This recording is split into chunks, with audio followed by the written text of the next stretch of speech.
the Kayfabe Smark podcast.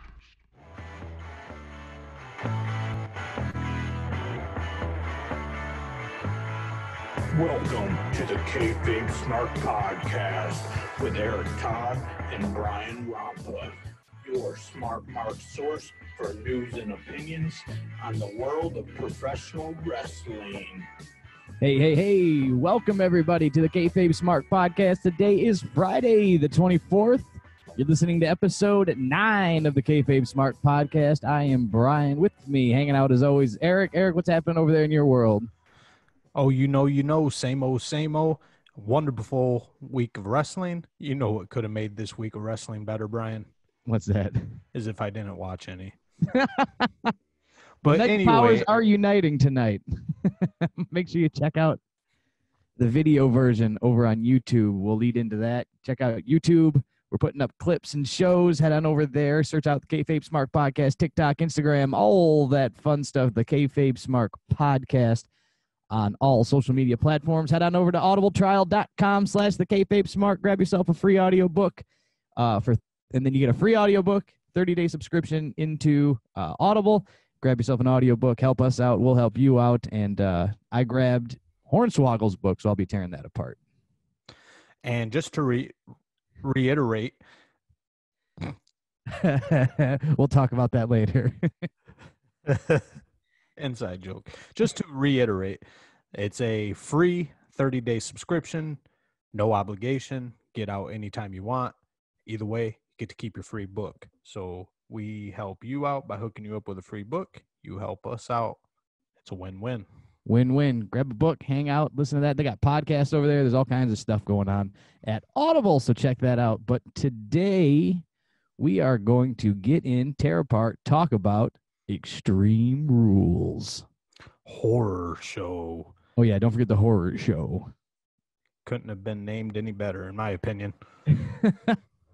So, well, we already figured out a little bit of where Eric's head's at in this situation, but we will talk about it match by match and see what is happening with Extreme Rules Horror Show. Well, to be completely honest with you, it didn't start off too bad. I mean, we had Big E and Kofi, the champions, tag team champions, taking on Cesaro and Shinsuke Nakamura in a tables match. What kind of threw me off about this, though, was right off the bat, they tell us that no tags are necessary. There's basically no rules. It's just immediate chaos, and whoever puts the other team member through a table wins. But I don't know. It just was a weird way to start the match, in my opinion. Yeah, it starts out with Texas Tornado, wild, no rules. We're just going nuts. 4 men in and out of the ring at all times. What I did like about it is the spot seemed to be well placed and kind of timed out, but I don't know if they shot it live or if it was pre-recorded or where they were at there, but nonetheless, it was put together well for not too much chaos at one time. It seemed like organized chaos. And the first thing I noticed about it was how they just completely threw logic out the window. No effort was put in to keep this logical. The wrestling was good. I mean, you got Shinsuke and Kofi. They're both former world champions. Then you got Cesaro and Big E. They're both just big, strong monsters. But the whole table thing didn't make any sense. So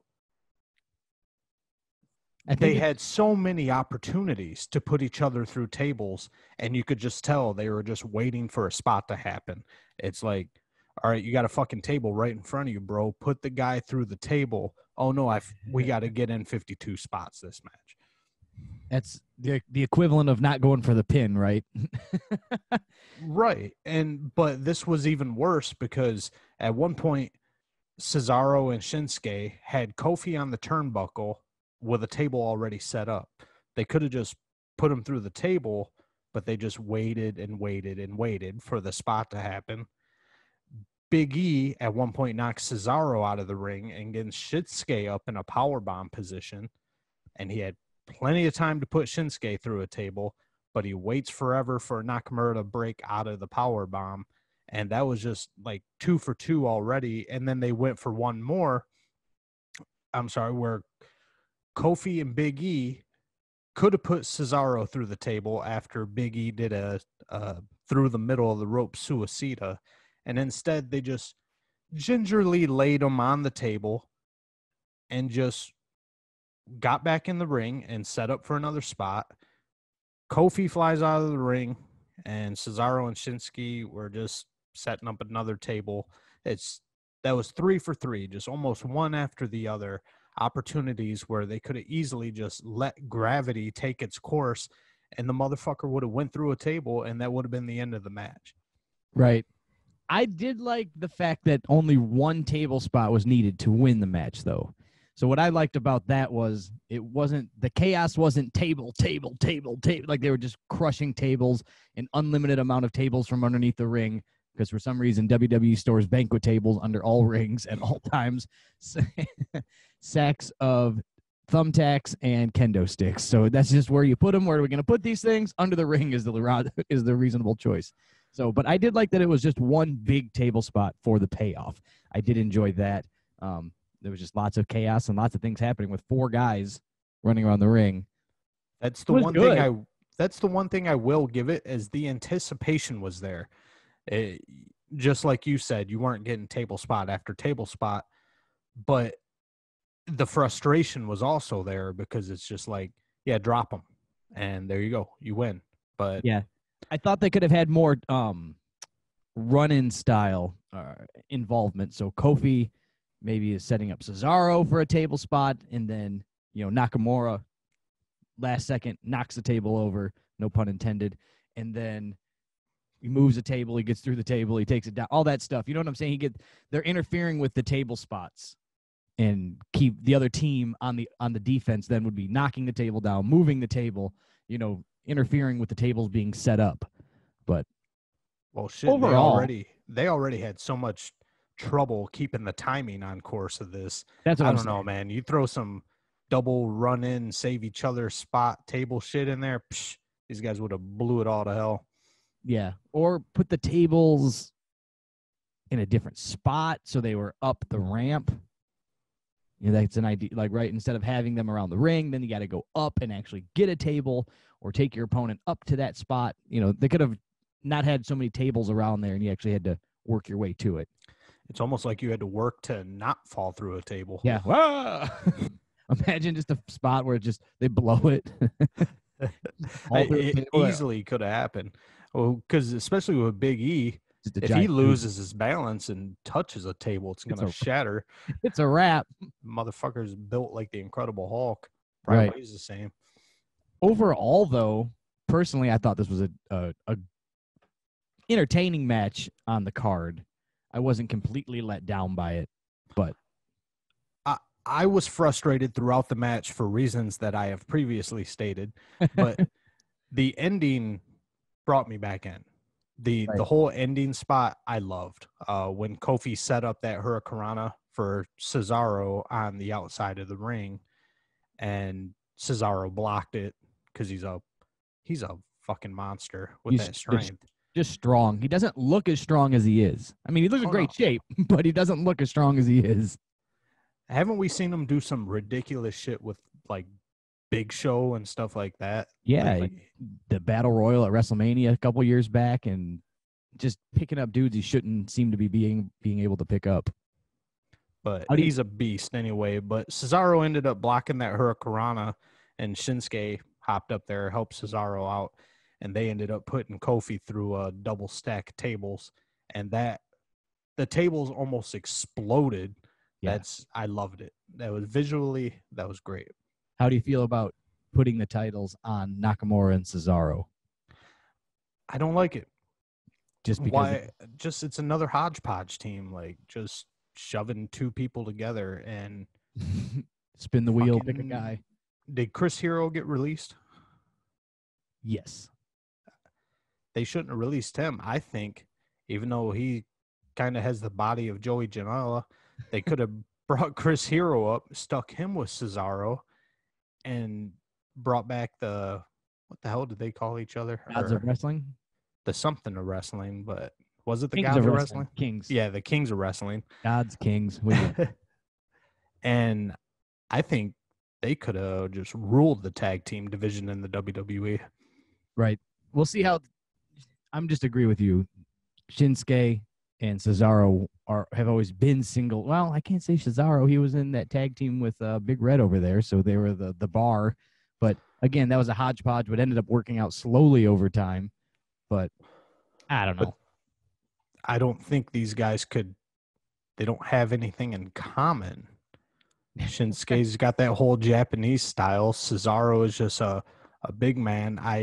The Swiss superstar, or whatever they call him. Where do they come together? Where do their lines in the road meet? I don't get it. I don't get this team, and I like both of them as individuals, but I think curious to see how this could work out. I think my now I say anger. It doesn't keep me up at night, but I think my frustration, if you will, with those two being tag team champions is they both should be on a individual, championship. They should be either going SmackDown or Raw titles. They should be pushing for U.S. championships. These guys should be working their way up the ranks. This is Cesaro and Shinsuke Nakamura. I don't know if you heard, Shinsuke did a few cool things over there in New Japan. He was, a little bit of the guy over there. So we've got him down here doing dick punches and wearing the tag team championships with a guy that he's never been involved with at any point. So I don't know. And I think those are two guys that could be the next guys. But yeah, they don't need the crutch of being in a tag team. Both of them could, with the right setups, the right matches, the right storylines. Yeah, with the right push. It's all about the push. Both of them could be top guys, main event level superstars, and both of them have been, at least Nakamura anyway. He had that belt for a while. Yeah. I didn't hate it. I didn't love it. I was sports entertained. Which seems to be the theme for this pay-per-view. Anyway, your new champions, Shinsuke Nakamura and Cesaro. I mean, I'm not mad but then I'm also not mad at them taking the belts off of the New Day for the love of Pete. I mean, they've been the tag team champions like 49 times for 262 years. Yeah, I can't be mad at you for that. But puts new faces on there. We'll move on. We'll digress. We could spend 2 hours probably talking about this one topic, but we've got a few other matches to cover up here. Well, first of all, what the hell was going on with that little get-together in the back? The little cheer squad for Nikki Cross. You had Alexa Bliss, the Kabuki Warriors, and they're giving her that pep talk, but they're all bouncing and shaking like crackheads at a detox clinic. I was just like, what the fuck is going on here? Like, honestly, they look like autistic day camp. It was just supposed to be good-hearted that Nikki Cross is a pure, honest, she's that white meat baby face for the girls division. She's packed up and left Scotland, and she's living the dream, and she's made it to the show, and she finally gets her title shot. So her and her friends were rallying around her. And yeah, it was just supposed to be kind of a goodwill moment. Like, hey, look at it's the Rudy story. You're not supposed to be here. Oh, that's what she is? I guess the kind of what I took from it. I hate her. I hate her. I'm not mad at her. Actually, this match turned me on her, or turned my thoughts on her. I enjoyed this match a little bit here. So you got Nikki Cross taking on Bayley for the SmackDown Women's Championship. Yep, for the SmackDown Women's Championship.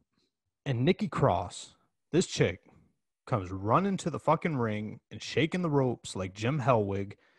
And at this point, after the pep talk, after she's in there like Ultimate Warrior running around and shaking the ropes, I'm already fucking tired of her. And I swear to God, if they take the belt off Bayley and give it to her, I'm just going to lose my marbles. That's at the point I'm at where she just annoys the piss out of me. She doesn't annoy the piss out of me. I don't think she's ready for a title run yet, but I think she's ready to dabble a little bit. I think they need to get a mid-card title for the girls. Some type of U.S.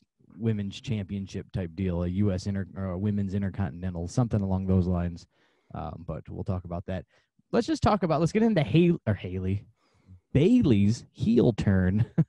Obviously, she's been a heel for a while now, but man, if she hasn't taken to this role, Oh my God, her and Britt Baker are neck and neck for heel turn of the year in my book. my I God, don't even know if that's a fucking award, but It they is should now. create it. we got our own show. We can make our own awards. It's a benefit. That's why All you right. start your own show. First two nominees for heel turn of the year. You heard it first here, folks. You get You your got Smarky Bailey. award. Wait, what award? The Smarky. The Smarky Award for best heel turn. First two nominees, there will be more, is Bailey and Britt Baker. But what Yes. the hell is up with Bailey's hair, man? Like She got that. wants, She got that Karen cut, and then she's got to speak to all them motherfucking managers, man. She wants to speak to them all. Speaking of her I hair, mean- did you see she had that barber like shave in the back of her head?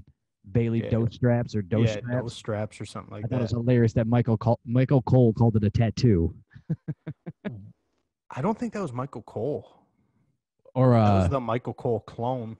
oh, and then it was yeah, and he's corrected. It was pretty funny, nonetheless. I thought it was funny because they kept switching announcers. I know they do that the SmackDown Raw back and forth. I always get confused who the hell's where. Well, hell, maybe it was Michael Cole, but at I one think it was because it was first SmackDown, and then oh, yes, but he's like there is a guy who sounds just like him. Yes, Yeah. there is. He's on Raw. I forget his name off the top of my head for the moment. But anyways, I thought Nikki Cross and Bailey. I kind of enjoyed the match. Yeah, I just enjoyed the match. I thought it was good. I thought some of the spots they put together were good. Bailey's moveset was a slower set where Nikki seemed to be wanting to move a little faster. She's a little quicker and explosive on the moves, the power moves. I didn't mind it. What did you not like about it so much? I guess I can take exactly what you said and turn it into a negative. She was a little more high energy, and I took that as she was a complete fucking spaz the entire time. Well, that's always been her character, though. I Like, don't know. I've always hated her character, I guess. Oh, there you go. I just imagine being stuck in a room with Nikki Cross for 10 minutes. I would be so tempted to just monkey flip her into a wood chipper at that point. just get rid of her. Blah, gone. I can't stand her. Well, the good thing is a complaint in wrestling these last couple weeks and months. Not even just from us, from other shows. You turn on Jim Cornette, you listen to Jim Ross. We'll even get into this, and some whoever else is talking about wrestling seems to be a topic of who's the good guy and who's the bad guy. Well, this makes it very, very, very clear. I mean, that's got to be, they went with the exact clarity of Bailey heel, Nikki Cross face. So at least there was a clear-cut line of who was who. I'm going to agree with you there. So that's you would have to be in a coma to not be able to tell who's the heel, who's the baby face in this setup. What did you feel about the finish, the quote dirty finish, if you will, as Bailey was handed the boss knucks from Sasha Banks? I love the ending. It's classic heel. Bailey saying, "Look how easy I can beat this girl," even though she had to cheat to beat her, and especially all the little kids like your daughter who loves Bailey, and just for her to just spit in their face and cheat to win and brag about winning, I just thought it was fantastic. Bailey's doing a fantastic job as a heel, but that ring apron spot. Do you know what I'm talking about, Brian? Where So she pulls that out and gets, that's kind of like Bailey's deal where she gets the person into the thing and then beats him up. But then Nikki ducks under the ring. You get into that spot where she ducks and crawls under the ring and back up. Yeah, I Which mean, is fine. That part really didn't bother me. It was a little whatever. But Sasha freaking out like she was the goddamn boogeyman from coming up from under the ring. I guess I can't even get to that point. That was bullshit too. But the whole thing, I don't get it. I don't get why Bailey does that, because do you see how loose those bungee cords are that's holding the thing on? Just fucking lift up the bungee cord or push out the bungee cord or duck under it. Yes, it's a piece of it's a fitted bed sheet holding you against a ring. Right, and they act like it's a goddamn chains of fucking Sauron or whatever. Goddamn, it's like they have a 6-year-old planning spots for them, and oh no, I'm trapped in the bungee cord. I can't get out. So I was annoyed by that. So here's my thought on the apron spot. It's different, right? You've never really seen anybody mess with that for a reason. Well, but you never but you've never seen anybody do it. But the overacting that it takes to stay inside there's the problem. So the getting somebody tangled up in it for a second isn't the issue. It's the overacting of like, I don't know what to do. I don't like how do I get out of this? It reminds me of people in a as seen on TV infomercial where like nobody's ever had problems putting a bag of chips away until they're on an as seen on TV infomercial. And they're like, isn't it hard to put chips away? And everybody just dumps them upside down. It's like, why would you act like that inside a piece of fabric? Right. And these two, they work well together, and the match was going great, but it's just that spot completely took me out of it. Because, like, come on, you fucking idiot, just get out of the bungee cord. And Nikki Cross just no selling that superplex. Did you notice that? Bayley superplexed her off the top rope, and Nikki Cross just immediately got up and went into offense. Yes, and I did. I remember that now. Sorry, I had to think a second. But you know what a superplex is? That puts motherfuckers out of their misery most of the time. Collapse it's like a ring. 12-foot small. Yeah, it's a 12-foot fall. And Nikki Cross just no-sells it. And I don't know, that kind of ate me up. Yeah. I was up and down the match. Again, this one, maybe my standards have lowered because I don't know what to think anymore in professional wrestling. So I wasn't completely let down. There was just highs and lows with the match. The ending brought it back for me. I did enjoy the ending, the dirty win by Bayley on that. We spoke about it moments ago as I jumped ahead just slightly, but I did enjoy that. I enjoyed the brass knucks or the boss knucks right to the gut, and it leaves everybody looking clean for future matches, for future storytelling in this time frame we're in. So it leaves Bayley looking like the evil, evil champion that everybody wants to see go down. People will pay lots of money to see her get beat up. And then now you can just put the next person in line, whether it's Nikki Cross or not.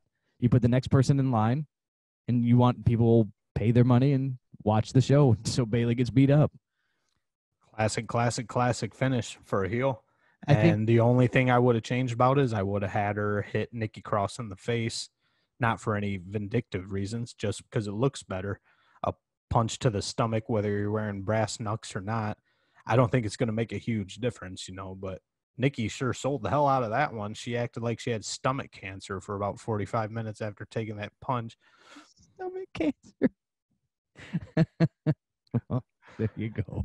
I don't know what more to say. When you put the exclamation point on it just like that, stamped. Call her stage 4 Nikki Cross and move on to the next match. We've moved on. The next match wasn't even really a match. It was a little moment, right? Oh, with Montavious Porter. Montavious Porter. MVP Bobby Lashley. This is my note. MVP and Bobby Lashley have to be two of the most boring people on earth. Didn't like either one of them in their original run and still don't. Well, at least your note was a little more in depth than mine. Let me clear my throat. Montavious Porter crowns himself the new United States champion. Cool. Who gives a fuck? Who was the old one? No, that was Apollo. God bless. Apollo is doing all right. He's working on his way up the ranks, but it was just like they didn't even have anybody come out and say, challenge him for a fight. Nobody, right? So it was supposed to be Apollo and MVP, and then there should have been We learned later on in this pay-per-view that there is no authority in the Performance Center. Nobody follows any rules. Once you're inside the hockey glass surrounding the ring, it doesn't matter. You just say whatever you want, and all of a sudden that's just the way it is. So you can just come out and, hey, look at me. I'm the Intercontinental Champion, and I get the blue and white belt from 1991, and look at me, I'm a new champion, and everyone just goes, okay, I guess that's just the way the fucking cookie crumbles. The light heavyweight, U.S. International, Canada only, Upper Peninsula of Michigan, Intercontinental Champion. So, yeah, no authority, and who knows? The announcers do kind of say, oh, no, he's not your United States champion. It's still Apollo Crews, but whatever, who cares? I think they're selling that it was his knee. Heard rumors on the internet that it's possible corona, that his tests and things of that nature, so he couldn't be on TV, so they had to wing it. This is what they came up with. They couldn't throw together another match. They had no other wrestlers that weren't doing anything that night. They couldn't just pick anybody and say, come down and go, MVP, I'm going to do this for Apollo. Like, and it's not too hard to be a United States champion level wrestler. You could have plucked a handful of them out of NXT and put them in there. Grab somebody. Then we move on to Seth and Ray, right? Seth Rollins and Rey Mysterio in the eye for an eye match. Dun, dun. The big match, the draw, the one that brought us here, the one for the dance. Now, I'm going to start this off with a positive. This is a new thing for me, guys. I'm going to start this with a positive insight and a positive thought. If you took all the fake gaga bullshit out of this match, you would have had a fantastic match.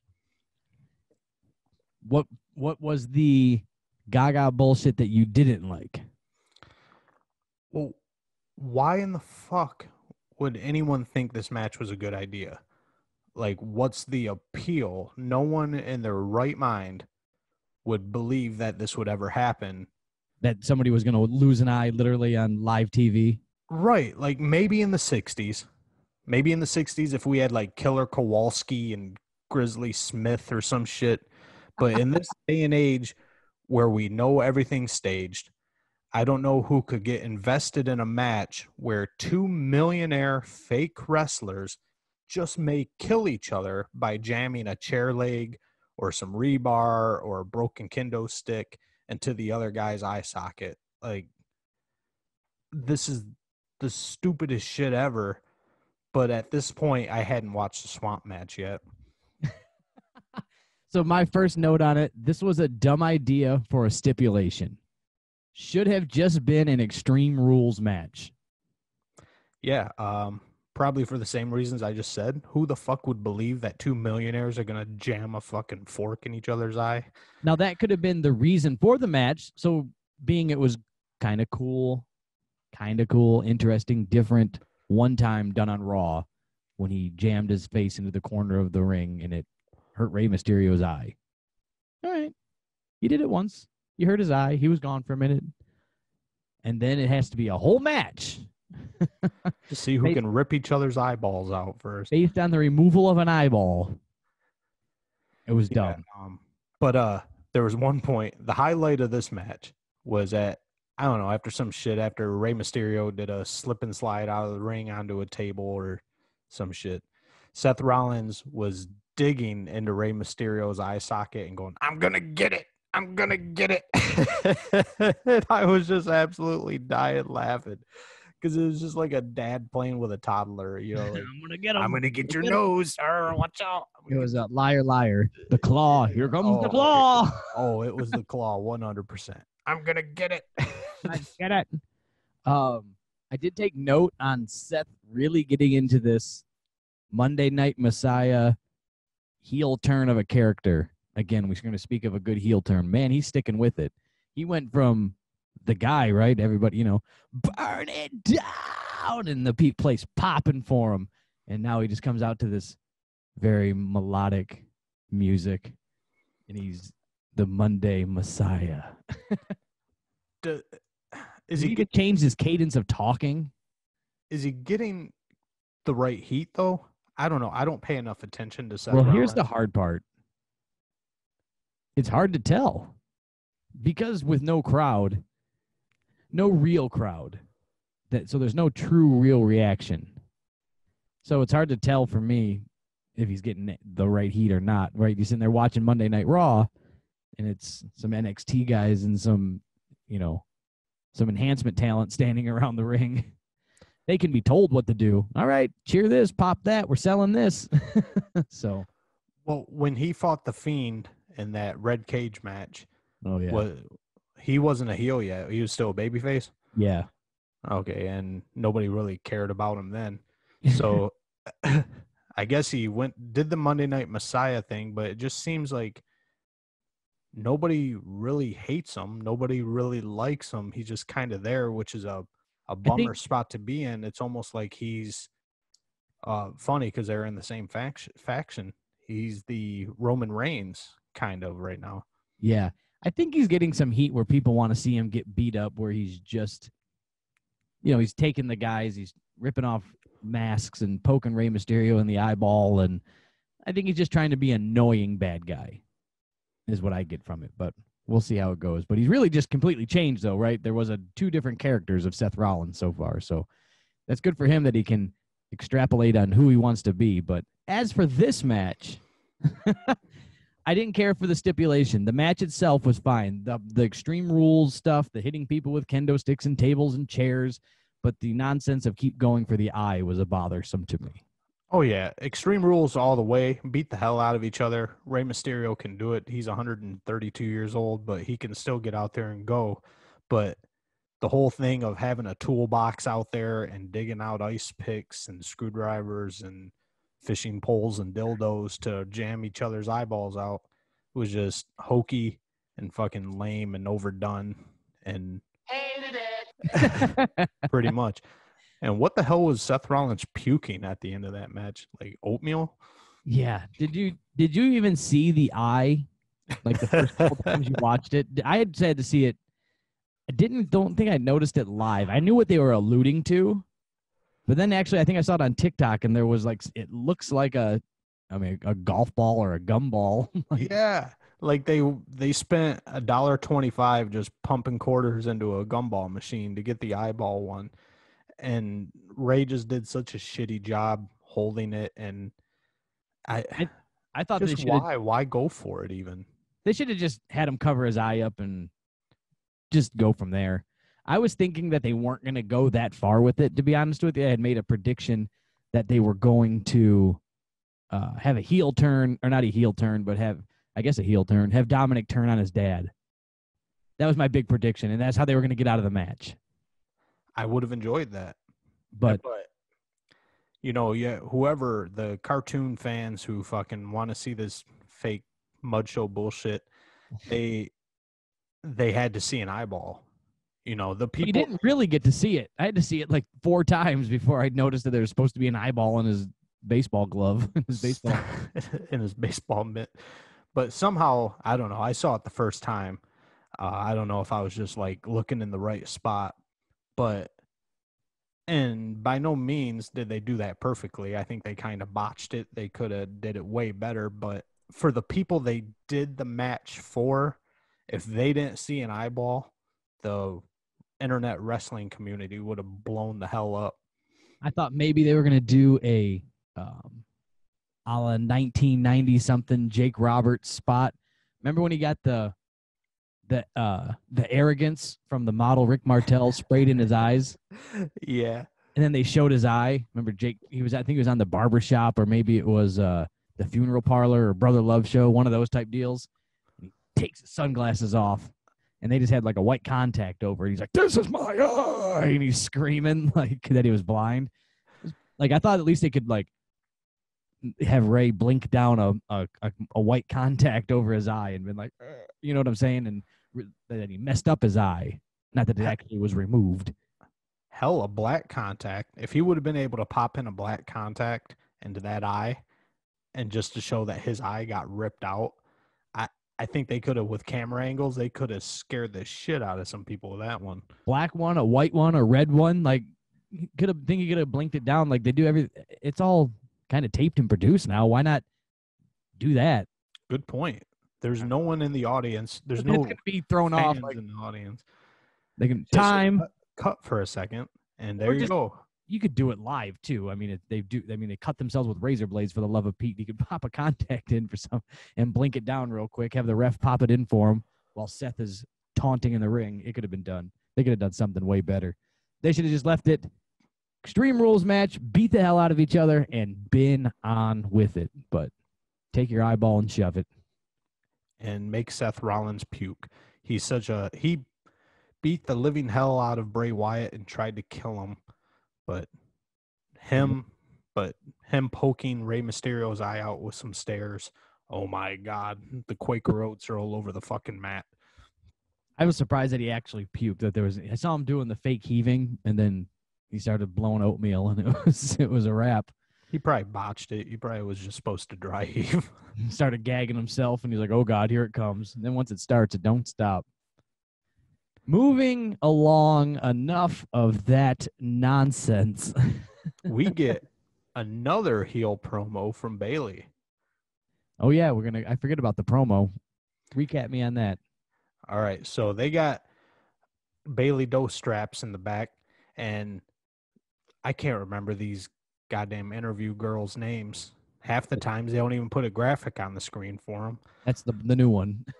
But she's all, sad and down because Rey Mysterio just lost his eye, and she asked Bayley about it, and Bayley starts off all sentimental because Rey Mysterio was her favorite wrestler as a kid, or one of her favorite wrestlers.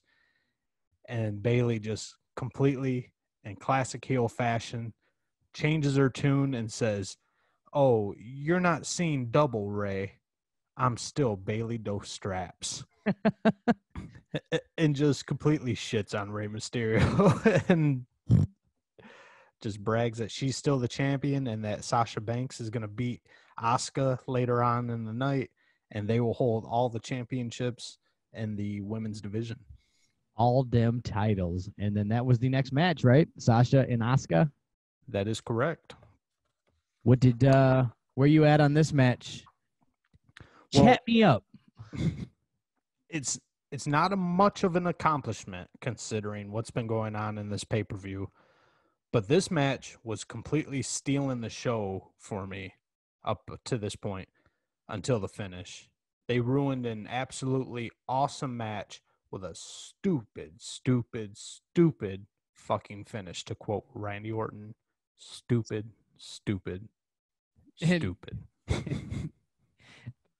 I thought the finish was cool. Because let's talk through the rest of the match as we go. I don't know. The only thing I got notes on is the ending. So you take the lead on this one. You know what? All right, we'll just skip over it then, because my notes on the match itself says the match was just a typical match, and I thought the payoff and ending was different and the most memorable part of the match. I thought the match itself, the 20 minutes or whatever they gave them, was absolutely fantastic. Sasha Banks and Asuka are easily two of the top 5 in the entire company. So they put on a hell of a fucking match, in my opinion. So here's my one downfall that I didn't like about the match is I thought that Nikki and Alexa should have got involved somehow from previously in the first women's match. Because Sasha got involved. Right. Sasha made Nikki lose, right, in a sense. We'll just say it was her fault she lost. Sasha got involved, handed the boss Nux over. So why wouldn't they come? It didn't have to maybe finish the match, but just have poked their heads out. Like because think about it. If you're in a wrestling match, and a real wrestling match, this is reality, right? We're going to pretend this is reality. You're in a match and I interfere with your match, make you lose. I got a match 20 minutes later. You just went home and had dinner and just moved on with your life. Like they weren't stewing in the back. But that's the good guy thing to do, You don't get revenge. You just we'll just move on and get them next time. Or I guess maybe. I thought they should have at least making excuses. Right. Maybe they should at least poke their heads out. A promo could have played on the TV, on the Titantron, whatever they call it these days. Kicked on Nikki Cross's music just to distract Sasha and get them all. I don't know. Bayley came back out. She was right there. So I don't know. That was the part that bugged me. So we'll talk about the finish. All right. So the finish, there was some sort of mishap there between Asuka and Sasha Banks, and Asuka's getting ready to blow the green mist into Sasha's face, and Sasha ducks. Referee gets a face full of green mist, and he's on the ground convulsing and shaking and grabbing his eyes. He is a referee. They're sensitive people. Yes, the referees are the most sensitive people on the planet, and he can't continue. So who steps in to take his place? Bayley. Yeah, so Bayley gets involved in the match. She gets involved. She hits something on Asuka. She's getting Sasha on top, blah, blah, blah, trying to get the ref's attention, get him awake. She's shaking him. His shirt slides off. He rolls out of the ring. She throws on the shirt. They count to 3, and they run off with the Raw Championship. Yeah, so she puts on the shirt. She does the 3 count. Nothing really happens. And then she goes down outside the ring and bullies the timekeeper into ringing the bell. And that takes me to what I talked about earlier. No authority figure anywhere in this goddamn building. That's not something you can do. You can't just be a performer and put on a referee shirt and now automatically whatever you say goes. Is just fucking stupid. Well, so here's my thought. It was, again, we've had a lot of other stupid shit. So this is, what I liked about it is they didn't sell it to me that you had a new champion. What are we going to do? We got a new champion. They were like, she can't do that. She stole the title. You know, the commentators went right into poo-pooing on it, that they just stole the title, and they took off. So they rang the bell, though. They rang the bell, but some guy sitting there with a hammer and a bell isn't. Bell ring. I wanted Sasha to win this match, so they didn't piss me off in that manner whatsoever. I wanted Sasha to win, but it was just, okay, there's no rules. No one came out and told Bayley, no, you can't do that, you fucking idiot. You know, no referee. Anytime, we've both been watching wrestling for probably 35 years of our lives. Something like that.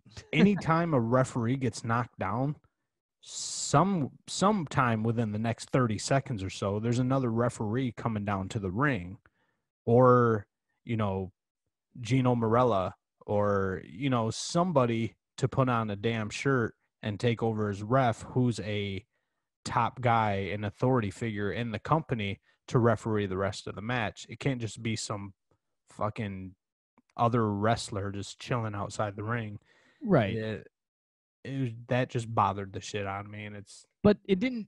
The part that I'm sticking with is that it wasn't completely sold to me that she was the new champion. So to me, it had that old school feel of when somebody would steal the belt. So remember when Shawn and Razor were going through that leading up to WrestleMania 10, that Razor stole the belt or Shawn stole the belt, and there was 2 IC belts. Remember they had the fake one and the real one. Who's the real IC champion? They had several other belt stealing situations. CM Punk, in a sense, stole the belt from the company, and then he left and he comes back. So smaller versions of the same idea of stealing the belt, leading you into more matches down the road to really put it on the line, right? Put it on a ladder match now. We're getting up to things like that. So that's just where my head was at on it.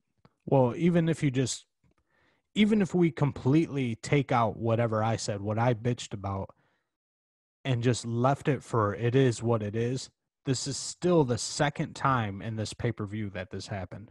Why are they running the exact same gimmick twice? The first being with Montavious Porter. Why?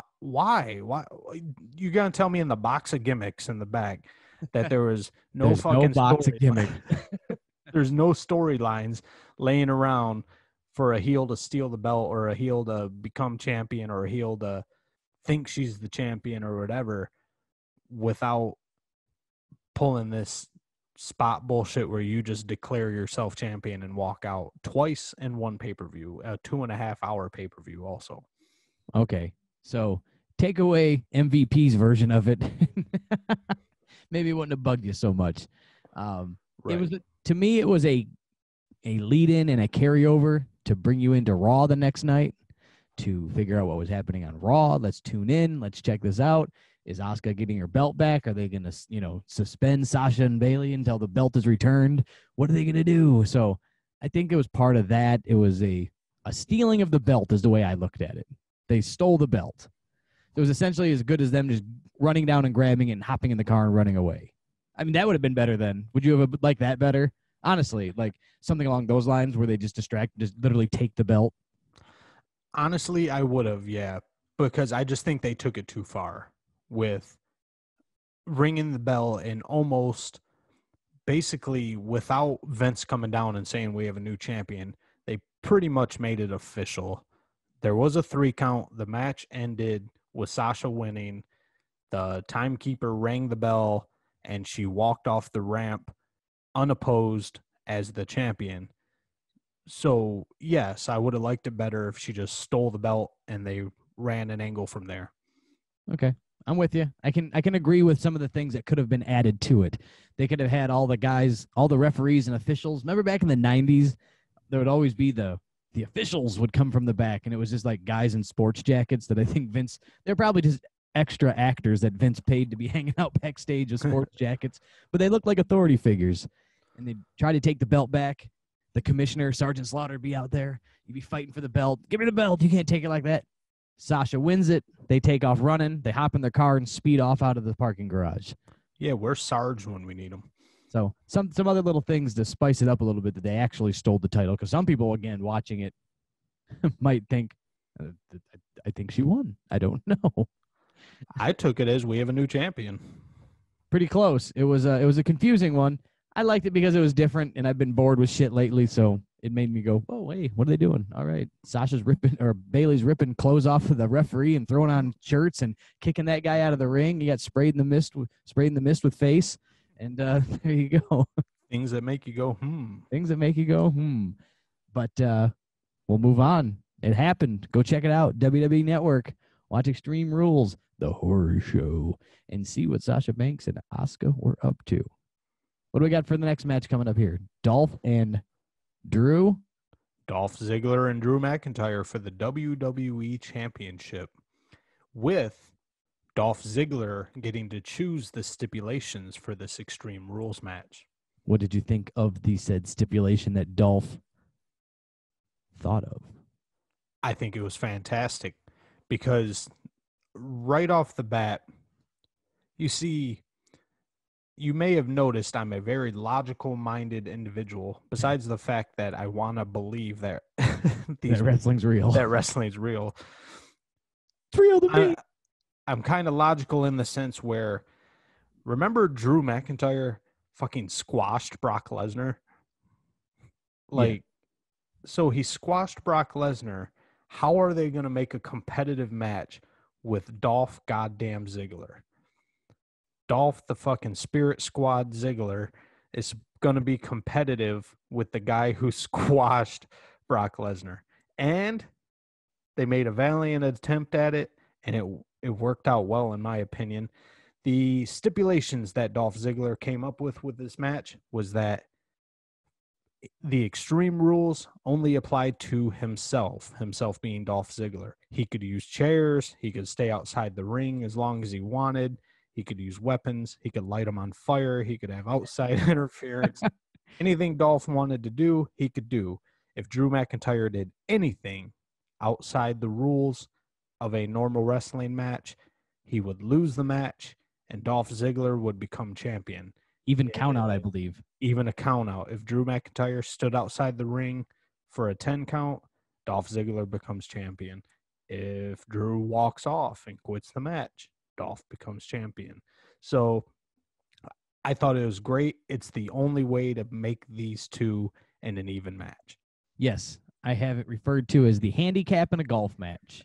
This is how things get accomplished and how you can keep the game even. And it made, let me see, what did I have here? The stipulation was fun, made a small guy have a fighting chance against the giant.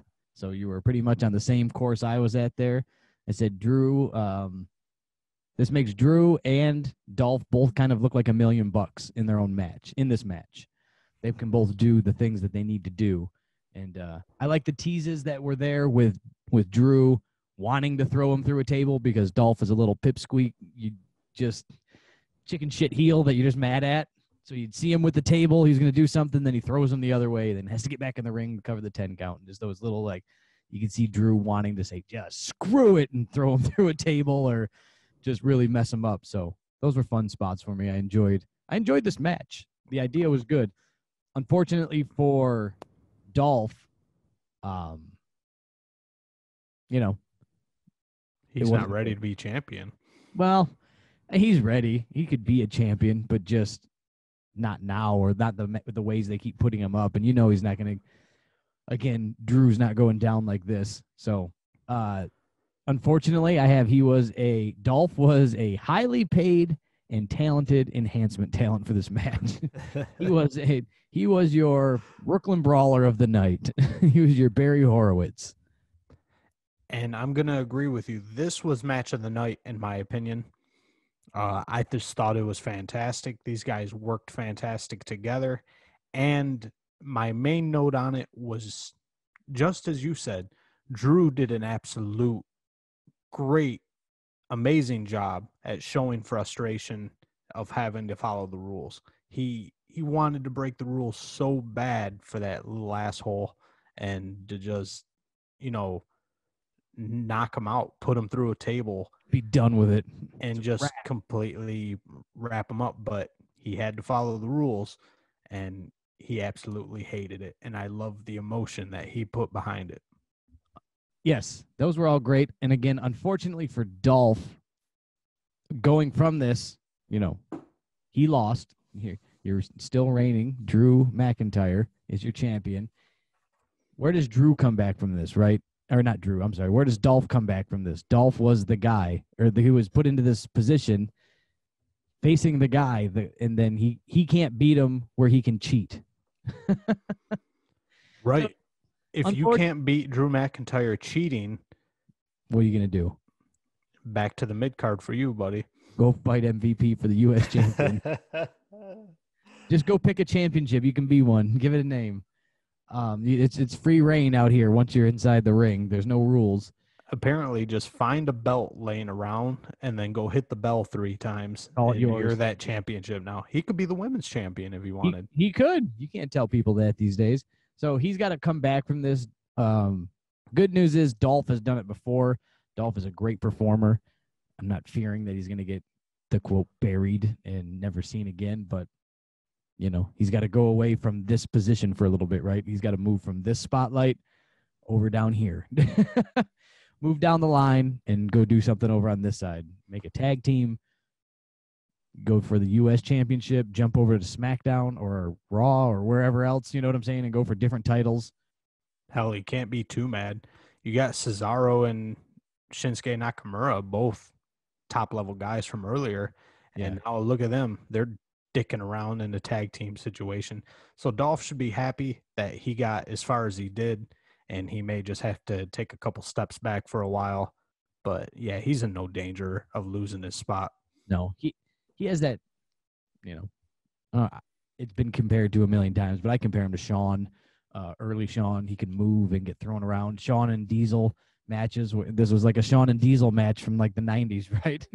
We were watching just Drew just throw him around and then Dolph would take the bumps. It was just like watching Diesel, Kevin Nash just throwing around Shawn Michaels. So he was a great performer. Everything looked good. It was just not the time to be it. But, what do you do? I enjoyed the match, though. The stipulation made it. Without that, if it would have been any other way, it would have been boring. Oh, absolutely. And Drew McIntyre, I love his Claymore kick. And Dolph Ziggler, he definitely helped 1,000% by selling the absolute shit out of it. Turning himself inside out. Yeah. Just, I don't know. I love the ending to that match. That Claymore kick just basically shot his bones out of his butthole. And that was the end of that match. That was the end of Dolph. Right. All right.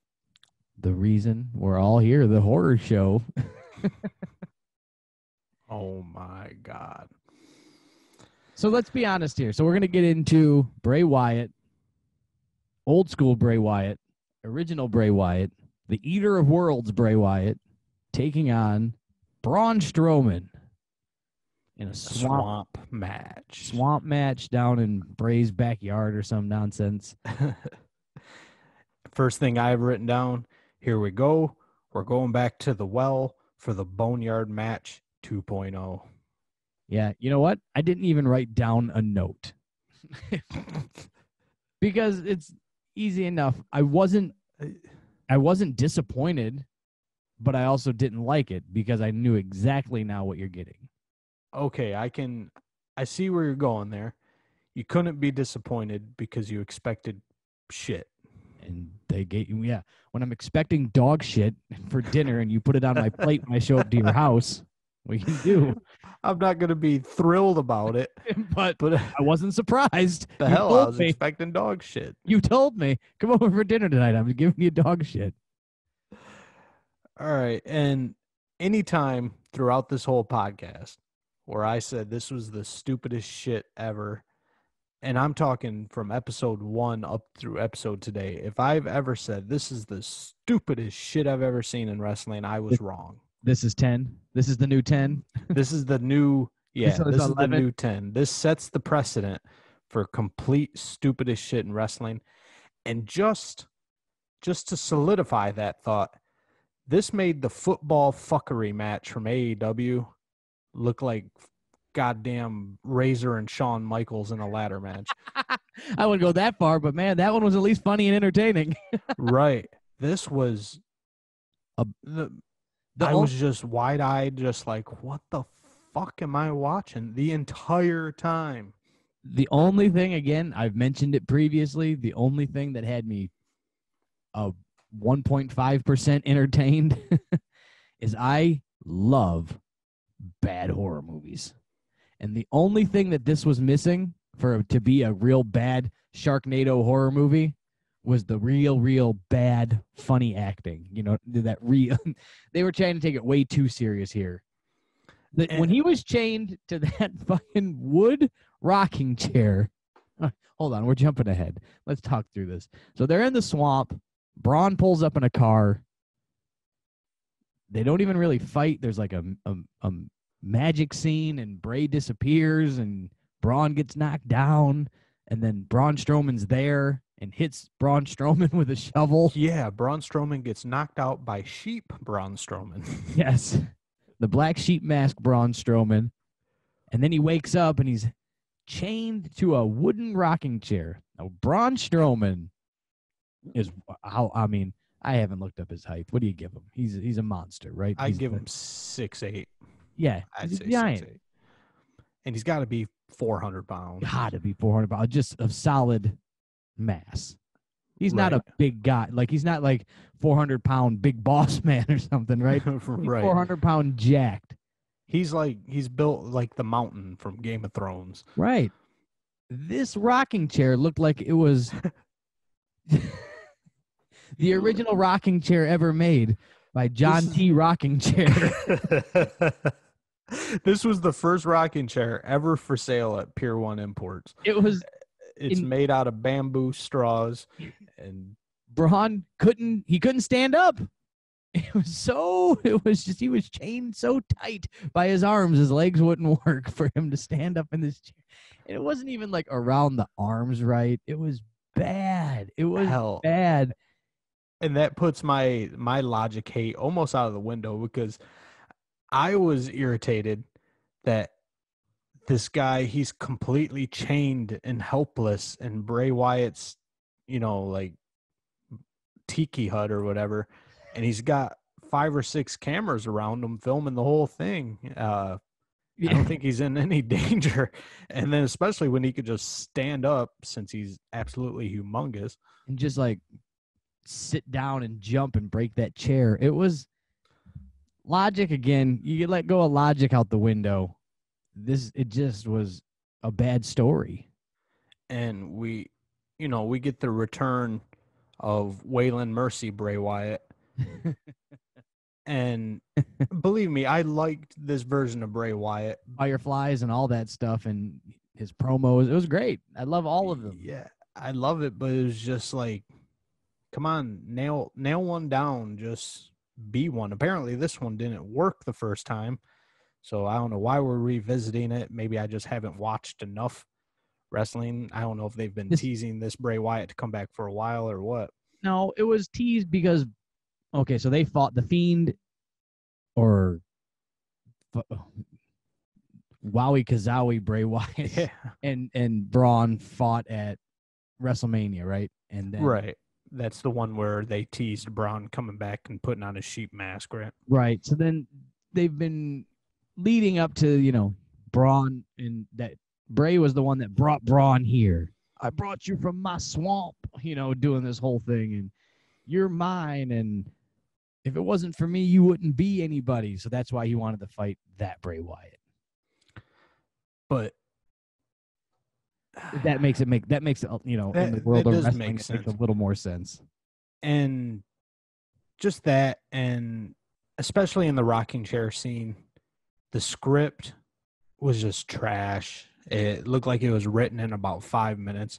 Bray Wyatt's acting is good. He is that guy. I could see him in a rocking chair in a swamp with a Hawaiian shirt on and that weird hat. I could see him doing that 24/7. I could see him doing it right now with no cameras on him. But Braun Strowman's acting, holy shit, he better hope his career in WWE lasts a while, because he's not getting any speaking parts in any movies anytime soon. He's no Dave Bautista. Dave Bautista. I would have liked to have seen him break the chains, break the chair, use the size that they just sell so much for being the giant monster, and get these hands. And so at least they did. The only thing that they had going for him in this match versus the Firefly Funhouse thing that they do with John Cena is there was actually a match or not a match, but there was actually fighting at some point. Well, yeah, I'd say, was it at least 3/4 of the time, maybe 80% of the time, Braun Strowman wasn't fighting Bray Wyatt, though. He was just fighting random guys. Oh, yeah. This fake movie style, just beating up a bunch of people in masks, and then he beats up this guy in coveralls and kicks him into a campfire, and just 80s movie written all over it, where he's wearing a damn fire suit and he's running around and rolling on the ground. And who was that? Was that Alexa Bliss? They had Alexa Bliss coming in and teasing back to when they did the Team Little Big, when they had the men and women's tournament, the tag tournament thing that they did with one guy and one girl, and they teased that Braun kind of had a crush on Alexa, so it was supposed to be Bray Wyatt using mind tricks to have his old crush telling him to come to me. Okay, so yeah, I did pick that up through context clues. I must have not been watching WWE when they had that tournament, and thank God I missed that. It was only on the network, like following SmackDown or something at one point for several weeks. It was like when they would do 205 Live, that the kind of post. It was a tape thing that you had to go on and watch later, but it was, geez. and then everybody on the internet blowing up that she should be Sister Abigail. Oh yeah, well, one thing I took from this, you can almost, because you're so immersed in it and you're just completely enveloped in this complete cheap horror movie bullshit, bad acting pile of shit. If it's going to be all fake movie bullshit, why not do some Jason Voorhees shit? Why not do some Freddy Krueger shit? Explode somebody's head, fucking rip somebody's eyes out, rip their arms off, throw them 50 feet across the swamp and have them land on a spike. But instead, we're stuck in a fake movie bullshit scenario, and all the fighting is just work punches, working punches and working kicks, and it's all fake wrestling moves. So when you take fake moves that are fake in a ring and then you put them in a fake ass movie setting, it just, oh my God, and then add Foley work to it, right? So right, some guy punching cantaloupes in the post production. It's worse than two kids just filming a fucking movie in their basement. It was bad. And so here's the bad, the thing. that I don't get sometimes with WWE at the moment. They have the network, as it's been dubbed, right? Just the network. Right. Somebody says, I got the network, you know what they're talking about. You have this, and you have the greatest editors that put together some of the greatest montages and stuff leading up to matches, the vignettes and everything. They can do some of the greatest work. And you give them 9 minutes in a pay-per-view. Well, if you're going to just tape a thing for the network then. Make a mini movie. Right.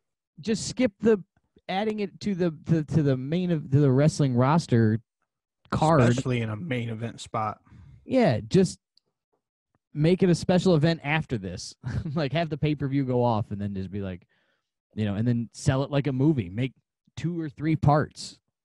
Hell, they could have put the Boneyard match and this into one little mini series or mini movie, and I think it would have got a huge response. Yeah. I would have bought it a little more, but when they push it as a match on a wrestling pay-per-view, you're not going to buy it at all. You just kind of sit there like, what the fuck is going on? Yeah.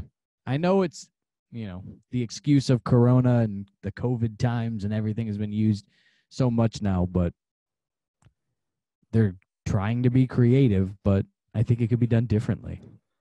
But nobody calls my phone.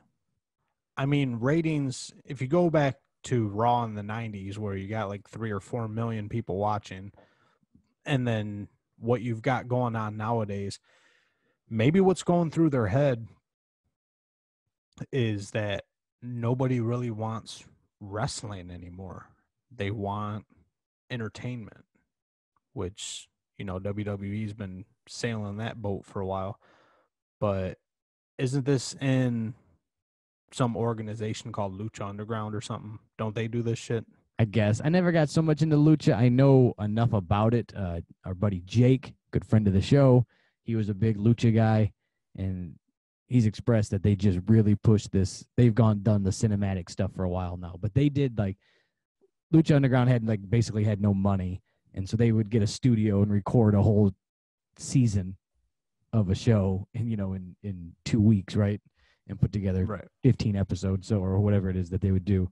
So, they had a little more of a reason, and they got a little more creative to do what they did, but just I don't need old school Jim Cornette wrestling. And anybody who's listening to the show throughout these last 9 weeks has put that together. That I don't need that old school NWA, but I also don't want to just be mocked for what I enjoy watching. But again, I wasn't disappointed and I wasn't happy. It just happened, and it was exactly what I expected. It was overproduced cheese. Boy, this is the worst cheese. Worst cheese. This is bad cheese. The big pinky cheese. I don't know. I didn't care. I don't know what else to say really besides, for the 100th time, just what the fuck? And also, who's gonna buy it after the calamity of the Boneyard match? AJ Styles died. Do you remember AJ Styles fucking died? There was a tombstone and everything. It was all pre-made. And he just came back. He just came back to WWE like nothing happened. They didn't even mention it, did they? No, there's he's going to wrestle now. Maybe it's in a different universe. Yeah. I mean, but I imagine the same thing's going to go for Braun because, not to jump too far ahead, but Bray Wyatt ends up drowning him and the water turns red and everything. So we're going to assume Braun Strowman died, but he'll just be back on Raw in a week or two. Or is it they're going to pull a Matt Hardy and be the swamp of reincarnation? He's going to come back as something different. I hope so. I hope he comes back as unemployed. Comes back as a heel turn, and he's actually just hangs out with Bray Wyatt again. I mean, shit. But yeah, it was nice to see the Fiend emerge out of the pond, and the pond. It was a pond match. The whole, I don't know. They were catching bluegill. There's a stupidity left and right. Hell, you see Braun Strowman slam Bray Wyatt into an obvious cardboard box, and you cut away, and all of a sudden he's laying in a boat, and you sail the boat off into the sunset. Then the boat comes back. The boat comes back with a blinking light on it, and Empty. Yep. Hated it. That's all I got to say. Hated it. Overall, I thought the pay-per-view started out good, got better, and ended shitty. I thought there's a complete tank at the end. Overall, like the other matches were something you can walk away from. There's actually a title change, so we actually had that. Not the fake title change. We had a real, honest to goodness title change in a WWE event. That like, be ready for Cesaro and Nakamura to be tag team champions for the next 2.5 years, because they don't change those titles very often. But, well, they might give it back to New Day. Well, of course. I could see in 2 weeks just giving it back to New Day. But other than that, if they don't plan on New Day having the belts again, yep, just get used to Nakamura and Cesaro. Yeah, that's it. The tag team champions. So there was actually some title style changes. Boys. There was a stealing of a title. I thought was entertaining. Eric hated it, but I think he's looking at it through literal eyes. I'm looking at it through something that can be taken on from time to time. If they sell it as an actual title change, I'm out. If they sell it like a title steal and they're gonna have another match at SummerSlam for it, I'll stay that it's good. So we'll figure that out as we go. Overall, I thought the pay-per-view was about a 6. I give it a 10. 4. I give it a 6, just over that 5. It did entertain me, but I wasn't so ecstatic about anything. Not to throw you under the bus here, but just to analyze that. So 5 would be average. Mm-hmm. So this was an above average pay-per-view for you, meaning that normally normal pay-per-view would be worse than this. A normal pay-per-view as of 2020. Hello. A normal pay-per-view of 2020. Are we starting from there? Or are we starting with overall ever?